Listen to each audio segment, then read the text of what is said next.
오신 여러분들 주님의 이름으로 환영합니다. 잘 오셨습니다. 하나님께서 사흘 동안 우리를 지켜주시고 그리고 수요 예배를 기억하여 오시게 하신 것 하나님의 인도하심인 줄 믿고 그에 또한 우리가 순종해서 이 자리에 오게 하신 줄 믿습니다. 오늘 말씀의 제목이 주님이 나의 길이 되실 때, 우리가 지난 주일 이와 연관된 말씀을 함께 살폈어요.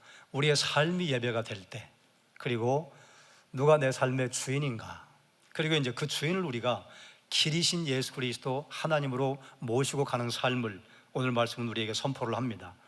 사람은 누구나 길을 갑니다. 아침에 학생들은 학교에 가지요. 또 직장인들은 직장을 향해서 걸어가고, 청년들은 미래를 향해 또 걸어갑니다. 또 부모는 가정을 책임지는 길을 갑니다. 자, 그런 걸 보면 길은 우리가 밟고 가는 물리적인 길도 있지만, 눈에 보이지 않지만 사람이 따라야 할 도리, 사람이 지켜야 할 원칙 등을 길이라고 하는 것 같아요. 나이가 많은 분들은 인생을 돌아보면서 내가 잘 살아왔는가를 생각할 때가 있는 것 같아요. 하지만 우리에게 공통적인 사실은 여전히 우리가 지금도 길 위에 있다는 것입니다. 중요한 것은 어떤 길을 걷느냐도 중요하지만 누구와 함께 걷느냐.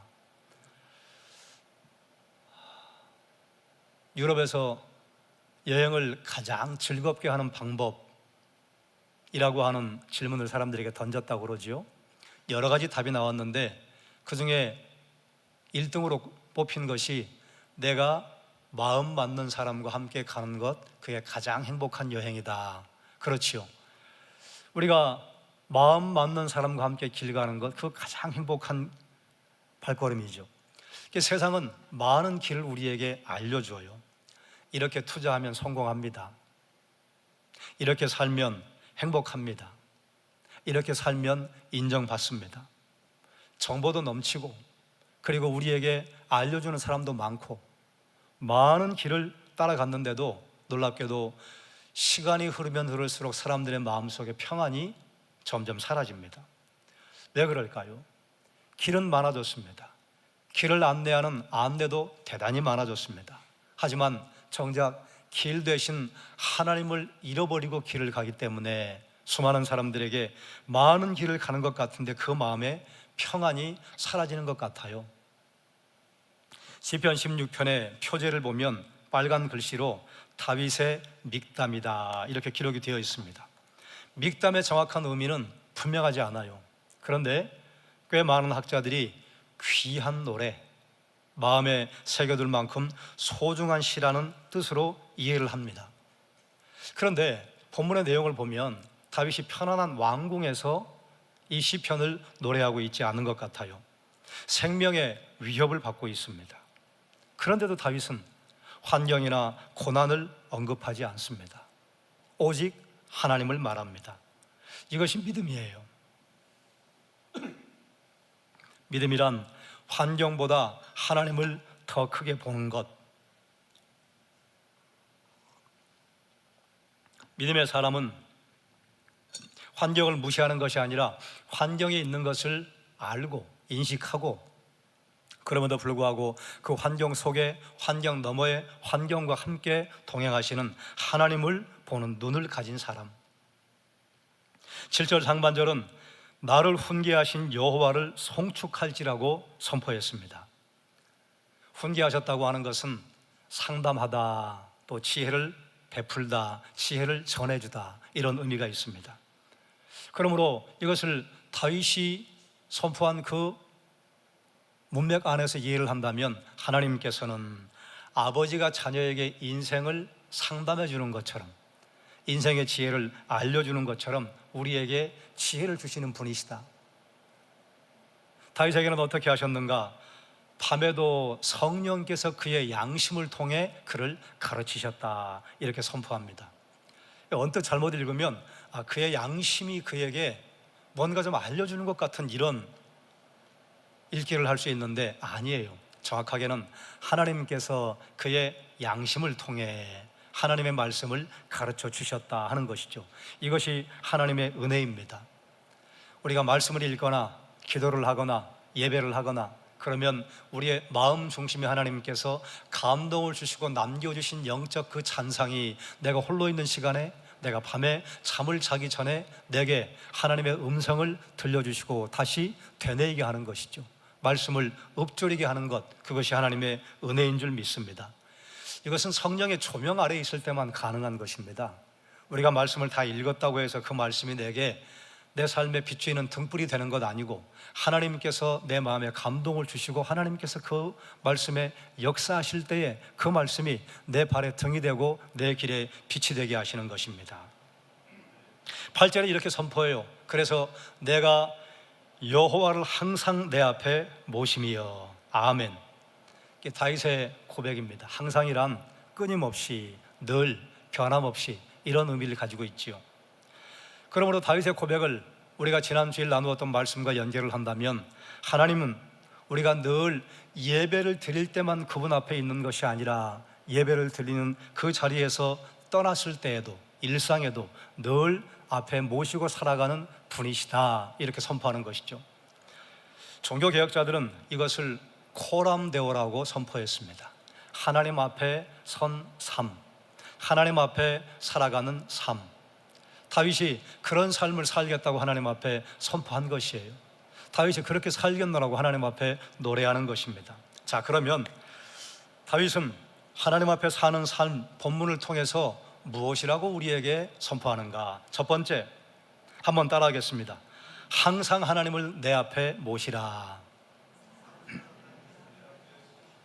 다시 한번 8절 상반절을 제가 읽겠습니다. 내가 여호와를 항상 내 앞에 모심이여. 아멘. 우리가 하나님 앞에 서는 것, 내가 오늘날 길을 가다 보니 우연히 하나님을 만났어요.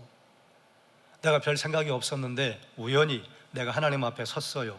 이런 것은 하나님을 내 앞에 모시는 것이 아닙니다. 의식적으로 하나님을 삶의 중심에 모시는 결단을 했을 때 내가 여호와를 항상 내 앞에 모심이여가 가능한 것입니다. 자, 그러면 그 구문 속에서 하나님을 항상 내 앞에 모신 결과가 무엇인가? 내가 흔들리지 아니하리로다. 아멘. 여러분, 우리가 다윗의 인생을 알지 않습니까? 다윗의 광야 10년만 우리에게 다윗의 고난인 것처럼 느껴지는데, 다윗의 시편을 읽다 보면 내 아버지도 아니도 내 부모도 나를 버렸으나, 이런 표현이 있습니다. 전에 제가 사무엘 상하를 강의하면서 아버지도 다윗을 인정하지 않았다고 말씀드렸어요. 그리고 다윗이 엘라 골짜기에 아버지의 심부름으로 형들의 도시락을 가지고 갔는데, 거기서 골리앗이 싸움을 걸어오는 것을 듣고 다윗이 사람들에게 묻잖아요. 그 묻는 것을 보고 장형 엘리압이 너는 전쟁을 구경하러 왔느냐, 꾸지람을 합니다. 근데 거기에 다윗이 내가 하지 못할 말을 지금 하고 있습니까? 이렇게 또 받아쳐요. 그러니까 형들도 다윗을 인정하지 않은 것이에요. 그런데 다윗이 엘라 골짜기로 갔을 때가 언젠가 하면 기름 부음 받은 다음이에요. 기름 부음 받은 다음에도 장형 엘리압이 다윗을 인정하지 않아요. 내 부모도 나를 버렸으나, 다윗의 시편에 정확하게 기록되어 있습니다. 그리고 하나님께서 그를 광야로 내모신 다음에 10년이나, 얼마나 모진 세월을 보냈습니까? 얼마든지 흔들릴 수 있는 시간입니다. 그 시간을 어떻게 견뎠겠어요? 항상 하나님을 내 앞에 모심이여. 그랬더니 내가 흔들리지 아니하리로다. 심지어는 이렇게 하지 않습니까? 다윗이 그 마음에 사탄의 충동질을 당해서 하나님께서 인구조사를 하라고 하는 명을 내리지 않으셨음에도 불구하고 인구조사를 해요. 이것이 하나님께 악한 것이라. 하나님께서 세 가지 선택지를 주지 않습니까? 너에게 전염병을 내리랴, 적에게 쫓길래, 너 내 손에 혼이 좀 날래. 그랬더니 다윗이 그러잖아요. 하나님 손에 혼나겠습니다. 왜냐하면 하나님의 인자하심을 알기 때문에, 하나님의 선하심을 알기 때문에. 하나님에게 징계를 당해도 저는 하나님 붙잡을래요. 하나님께서 어려움과 고난 가운데 그를 몰아넣어도 저는 하나님 붙잡을래요. 정말로 나락으로 떨어질 것 같은 그런 상황에도 저는 하나님을 붙잡을래요. 마음에 유혹이 얼마나 많았습니까? 장인 사울이 다윗을 쫓아다니는데 바로 코앞에다가 하나님께서 사울을 갖다 놓으셨잖아요. 얼마든지 이렇게 이해할 수 있습니다. 아, 하나님께서 기회를 주시는구나. 하나님께서 내게 길을 열어주시는구나. 그런데 그에게 큰 원칙이 있었어요. 하나님 부름받은, 하나님께 기름 부음 받으신 왕을 내가 함부로 할 수 없다. 그래서 그 원칙 아래에 이건 하나님이 주신 기회가 아니야. 그리고 2번이나 그런 기회가 있었는데 내치잖아요. 그 주변에 옆에 부하들이 그러잖아요. 왕이 하기 싫으시면 나한테 맡기십시오. 제가 뭐 2번 찌를 것도 없습니다. 제가 단창에 그냥 찌르겠습니다. 안 된다. 하나님께 기름 부은 종을 함부로 하는 것은 하나님 원하시는 것이 아니다. 이게 다윗이 흔들리지 않는 것이었습니다. 내가 여호와를 항상 내 앞에 모시며, 그랬더니 그 결과 내가 흔들리지 아니하리로다. 아멘.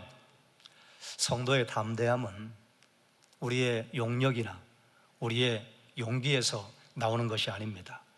하나님께서 함께 하신다고 하는 믿음 아래에서 나오는 줄 믿습니다. 등산을 해보신 분들은 알 거예요. 등산을 해보면 가장 위험한 게 안개입니다. 내가 잘 아는 길의 안개를 만나면 그래도 익숙하게 걸어갈 수 있는데, 초행길의 안개를 만나면 이건 그야말로 죽음이에요. 그런데 숙련자들은 그럴 때 멀리 보려고 하지 않는답니다. 등산로에 가보면 리본이 하나씩 묶여 있어요. 근데 왜 꼭 거기 자기들 등산 동호회를 광고하려고 여기다 이렇게 했나? 그게 안내 길이에요. 딱 보일 정도의 하나씩 묶어 놓습니다. 그래서 안개가 짙은 초행길을 가거나 아니면 익숙한 길이라 하더라도 숙련자들은 저 멀리를 보는 게 아니라 바로 앞에 리본만 따라 걷는답니다. 하나를 따라가면 그 다음 리본이 보이고, 그 다음 리본을 따라가면 또 그 다음 리본이 보이고, 그래서 결국은 정상에 이른다는 것이에요. 그런데 이 예화를 읽다가 제가 조금 전에 말씀을 드렸던 시편의 말씀이 생각이 났어요. 주의 말씀은 내 발의 등이요 내 길의 빛이니이다. 등은 호롱불 같은 거예요. 딱 내 발 앞만 비춰요. 등이 되는 것은 예수 그리스도를 푯대로 삼고 달려가는 것이죠. 어쩌면 다윗의 인생에 그의 푯대는 하나님의 기름 부음 받은 종을 함부로 할 수 없다. 그래서 그의 장인이라도 함부로 하지 않았던 그의 마음, 그것이 하나님의 거룩하심이었습니다. 우리 인생도 그렇습니다. 하나님께서 우리 인생 80년, 90년을 쫙 펼쳐주시면 얼마나 좋아요. 그러면 어느 즈음에 가면 구덩이가 있고, 어느 즈음에 가면 강이 있고, 어느 즈음에 가면 산이 있고, 그럼 준비할 것 아니에요? 그런데 저는 그렇게 생각하지 않습니다. 어디쯤 가면 구덩이가 있고, 어디쯤 가면 맨홀이 있고, 어디쯤 가면 산이 있고, 꽤 많은 사람들은 거기 가지 않을 거라고 저는 생각을 해요. 포기할 거라고 생각해요. 그리고 사람의 마음이 그것을 넘어가면 하나님께서 즐거움과 기쁨을 준비하시는데도 그렇게 큰 어려움이 있단 말이야? 그렇게 큰 문제가 있단 말이야? 그래서 그에 대한 두려움 때문에 그것 때문에 걱정을 하느라고 밤잠을 설칠 것 같아요. 그래서 내일 일은 우리에게 모르게 하시는 것이 하나님께서 우리에게 주신 은혜가 아닌가 생각을 합니다. 하나님께서도 우리가 오늘 걸어야 할 한 걸음만을 보여주셔요. 그래서 믿음이란 미래를 다 아는 것이 아니라 오늘 우리가 인생길에서 하나님을 바라보는 것인 줄 믿습니다. 여러분, 무엇이 여러분의 시선을 가장 많이 차지하고 있습니까? 무엇이 여러분의 마음을 가장 크게 붙잡고 있습니까? 무엇이 여러분의 눈을 가장 많이 시간을 투자하게 만듭니까? 하나님께서는 우리에게 이렇게 말씀하시는 것이라 생각을 해요. 문제를 앞에 두지 말고 항상 나를 내 앞에 두라. 그러면 문제보다 크신 하나님을 바라보면 문제는 사라지지 않을지라도 문제를 뛰어넘게 하실 줄 믿습니다. 하나님께서 성도에게 문제를 넘어가게 하시는 것은 항상 그 방법이셨던 것 같아요. 다윗은 본문을 통해 우리에게 무엇을 선포하는가? 두 번째, 함께 따라하지요. 하나님과 함께하면 흔들리지 않습니다. 예, 이것이 은혜라 믿습니다. 8절 하반절은 이렇게 선포합니다. 그가 나의 오른쪽에 계심으로 내가 흔들리지 아니하리로다. 아멘. 시편 마지막 절에 가면 시편 기자가 이런 노래를 하죠.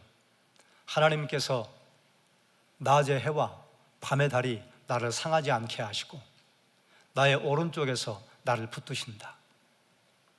그 본문은 낮의 해도 무서운 것이고 밤의 달도 무서운 것이고, 우리나라에서는 낮의 해가 고맙지요. 그런데 요즘 같은 더위에는 낮의 해가 이제 무섭지요. 어르신들은 들에서 일하다가 열사병으로 돌아가시기도 하고, 그리고 온열병 환자들이 많이 생겨나고, 열대지방에 가면 낮의 해는 죽음의 상징입니다.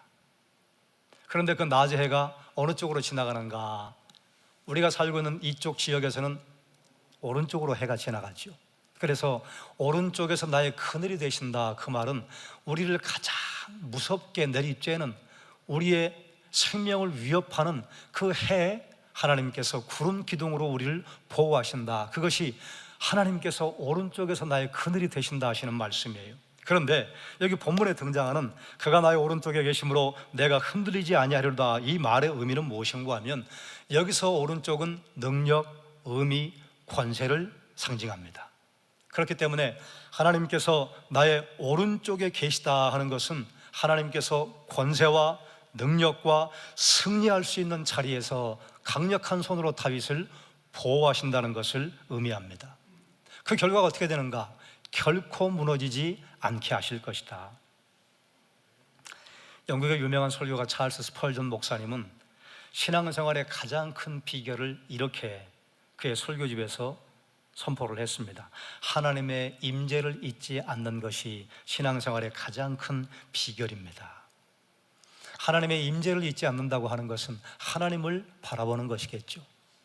하나님을 붙잡고 가는 것이겠죠.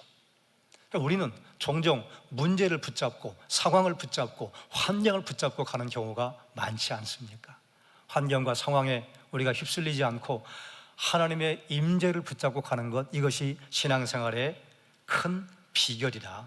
그러므로 사랑하는 여러분, 하나님의 함께 하심을 신뢰하면 흔들리는 세상 속에서도 우리를 흔들리지 않게 하실 줄 믿습니다. 그러므로 그 하나님 붙잡고 걸어가시기를 주의 이름으로 축원합니다. 다윗은 계속해서 선포합니다. 16편 9절에 이러므로 나의 마음이 기쁘고 나의 영도 즐거워하며 내 육체도 안전하게 살리니. 아멘. 하나님이 함께 하시면 세 가지 변화의 방향을 알려줘요. 첫 번째, 마음이 기쁘고, 이것은 환경 때문이 아니라 하나님 때문에 기뻐하는 것을 의미합니다. 두 번째, 영도 즐거워하며, 여기 영은 전 인격, 우리 인생 전체를 의미합니다. 그러므로 삶 전체가 즐거워한다는 것이에요. 마지막으로는 육체도 안전히 살리니, 이것은 질병이 없다는 말이 아닙니다.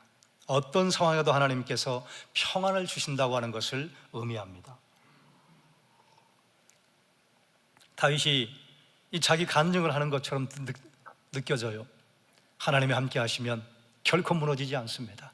하나님이 함께 하시면, 내 앞에 하나님을 모시고 살아가면 하나님께서 나를 붙들어 주심으로 말미암아 내가 흔들리지 않을 것입니다. 그뿐만 아니라 마음의 기쁨과 내 영혼의 즐거움과 내 육체의 안전함을 하나님께서 허락하실 것입니다.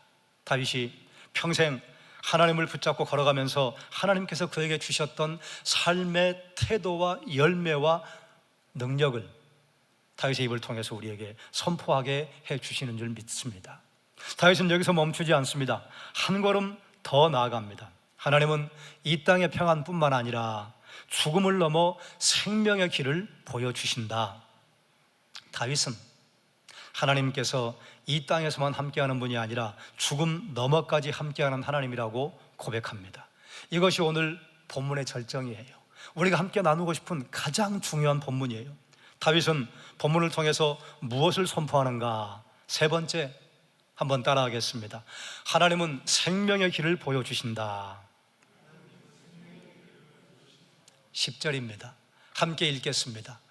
이는 주께서 내 영혼을 수월에 버리지 아니하시며 주의 거룩한 자를 멸망시키지 않으실 것임이니이다. 아멘.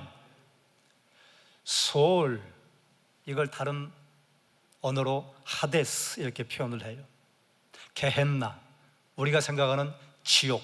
그런데 우리가 생각하는 지옥, 우리가 신약의 빛 아래에서 이해하는 지옥은 영원히 꺼지지 않는 불이, 사람들이 속절없이 떨어지는데 소금 튀듯 그런 고통을 당하는 곳이라고 하는 것을 우리는 알고 있는데, 구약의 백성들이 이해했던 수월은 그런 곳이 아니었습니다.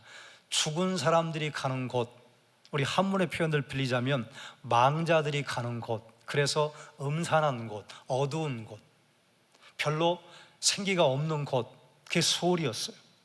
그러니까 생동감이 없는 곳, 회색지대. 그러니까 이 수월을 우리는 신약의 빛을 통해서 그것을 지옥과 연결을 해서 우리가 이해할 수 있습니다. 그러니 이 수월은 죽음의 세계, 인간 스스로는 결코 빠져나올 수 없는 영역을 가리킵니다. 요나서에 보면 요나가 니느웨로 가라고 하는 하나님의 명을 거역하고 니느웨를 가려면 오른쪽으로 가야 되는데 니느웨 반대편으로 갑니다. 요바에서 배 타고 도망가요. 그래서 하나님께서 풍랑을 보내서 요나를 바닷속에 던지시잖아요. 그럴 때 요나가 거기를 경험하고 나서 나중에 시를 쓴 것에 이렇게 표현합니다. 내가 수월의 문 빗장에 잠겼다, 이렇게 표현을 해요.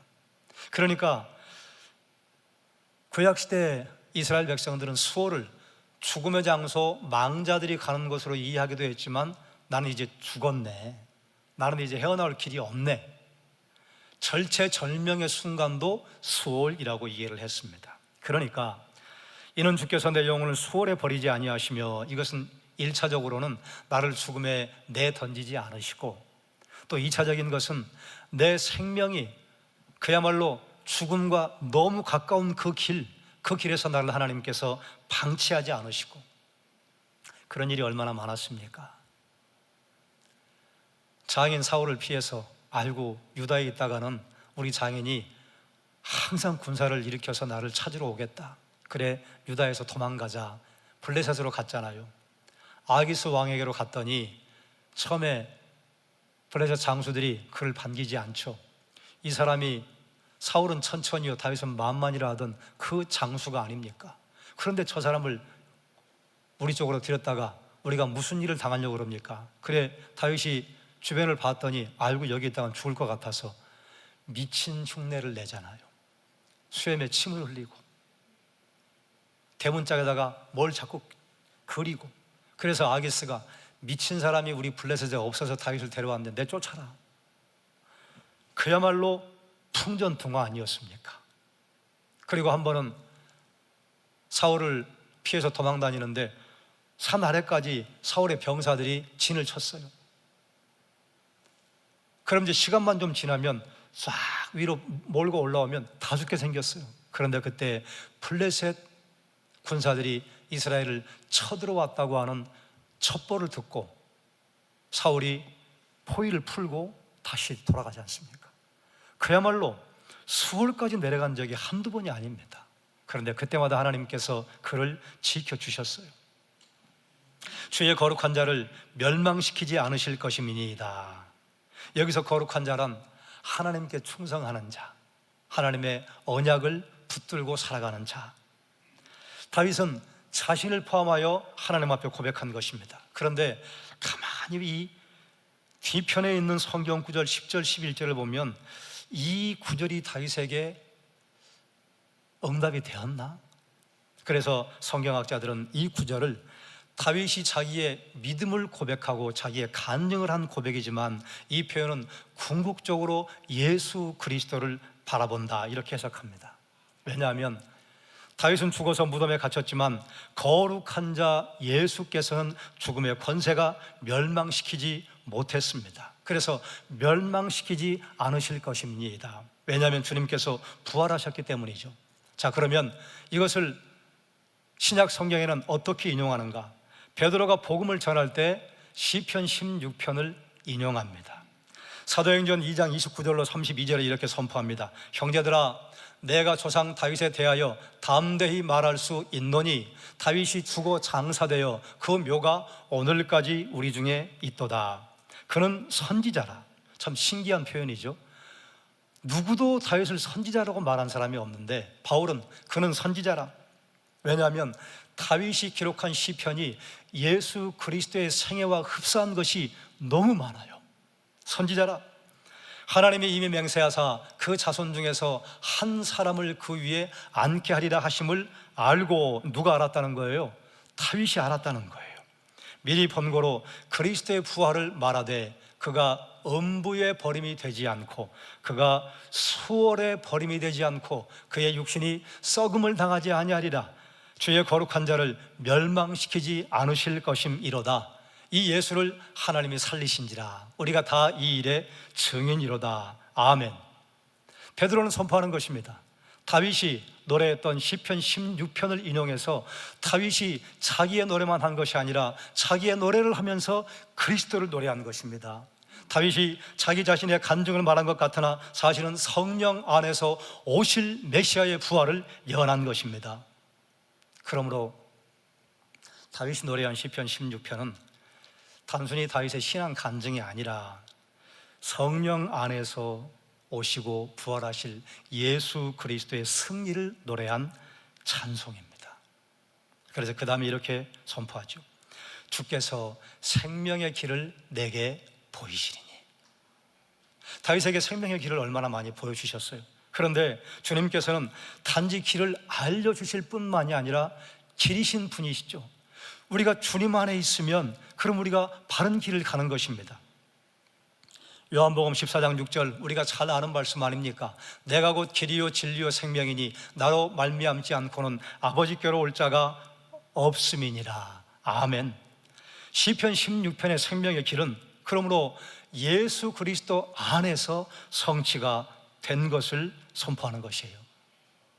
다윗의 믿음은 하나님의 신실하심으로부터 출발합니다. 다윗의 환경 그 어떤 곳에서도 다윗이 힘을 낸다거나 용기를 낸다거나 아니면 내가 흔들리지 않을 거야 이렇게 말할 수 있는 상황이 별로 없습니다.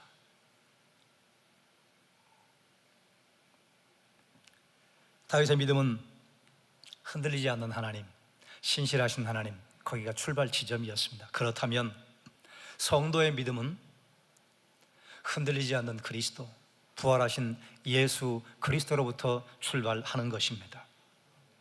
다윗은 우리에게 마지막으로 이렇게 외치는 것 같아요. 내가 길을 찾은 것이 아닙니다. 주께서 생명의 길을 내게 보여주셨습니다. 여러분 그렇지요? 우리가 길을 찾은 것이 아니죠. 주님께서 우리를 부르셔서 생명의 길을 우리에게 보여주시고 그 길에서 우리가 떠나면 그 길로 다시 돌아오도록 우리를 붙드시고 우리가 그 길에서 잠시 좌절하고 앉아있으면 일어나라, 두려워하지 말라, 담대하라, 내가 세상을 이기었노라. 구약의 하나님께서 선포하신 말씀과 신약의 예수께서 선포하신 말씀이 상당히 많이 서로 중첩이 됩니다. 사랑하는 여러분, 우리가 인생을 살다 보면 인생에서 길을 잃을 수도 있습니다. 우리가 세운 계획이 무너질 수도 있습니다. 하지만 예수님을 잃지 않는 성도는 결코 길을 잃지 않게 하실 줄 믿습니다. 다윗은 시편 16편을 통해서 복음을 선포했어요. 항상 하나님을 내 앞에 모시라. 바로 이것이 코람데오 아닙니까? 코람데오가 무엇이에요? 내 안에 계시는 예수 그리스도, 주님과 함께하면 흔들리지 않을 것이다. 임마누엘 하신 하나님, 주님이 나와 함께 하시기에 우리가 흔들리지 않는 길을 갈 수 있게 하시는 것이에요. 주님은 우리를 생명의 길로 인도하실 것이다. 길이요 진리요 생명 되신 예수 그리스도, 유일한 길이 되신 예수 그리스도. 예수 그리스도라는 단어가 없지만 본문에서는 장차 오실 하나님을 바라보며 그 오실 길을, 그가 부활하심을 선포하는 복음을 말하고 있는 것이에요. 예수님을 따르는 길은 가장 쉬운 길도 가장 넓은 길도 아닐 때가 있습니다. 그러나 가장 안전한 길이죠. 가장 복된 길이죠. 지금도 관악산으로 올라가는데 낙성대나 사당동 쪽에서 올라가다 보면 반드시 밧줄을 잡고 올라가야 하는 길이 있습니다. 예전에는 그 길 하나였잖아요. 근데 지금은 이제 옆에 데크를 내놨어요. 그런데 옛날 길을 즐기려는 사람들은 여전히 그 길로 갑니다. 데크가 나기 전에 낙성대에서 연주대를 올라가는 길은 그 길 하나였습니다. 위험한 길이었습니다. 그런데 그 길이 가장 안전한 길이에요. 로프가 설치가 되어 있는 길이에요. 때로 예수를 따라가는 길이 안전하지도 쉽지도 않아 보일 때가 있습니다. 그러나 그 길이 가장 안전한 길, 그 길이 가장 복된 길, 그 길이 영원한 생명, 영원한 천국으로 이어지는 길인 줄 믿습니다. 그러므로 주님께서 나의 길이 되실 때, 아니 우리가 예수 그리스도를 나의 길로 붙잡고 걸어갈 때에 우리의 인생을 하나님께서 결코 헛되지 않게 하실 줄 믿습니다. 기도하겠습니다. 사랑하는 하나님, 다윗을 통하여 우리의 길이 되시는 주님을 바라보게 하시니 감사합니다. 다윗의 시편에 예수 그리스도의 생애와 관련된 연관된 밀접한 시편이 대단히 많습니다. 다윗에게 하나님께서 보여주신 하나님의 은혜, 우리는 종종 보이는 길을 찾느라 길 되신 주님을 놓칠 때가 있었습니다.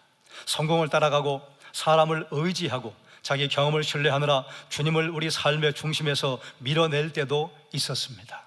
우리의 연약함을 용서하여 주옵소서. 이제는 주님을 우리 앞에 모시게 해주시기를 원하옵나이다.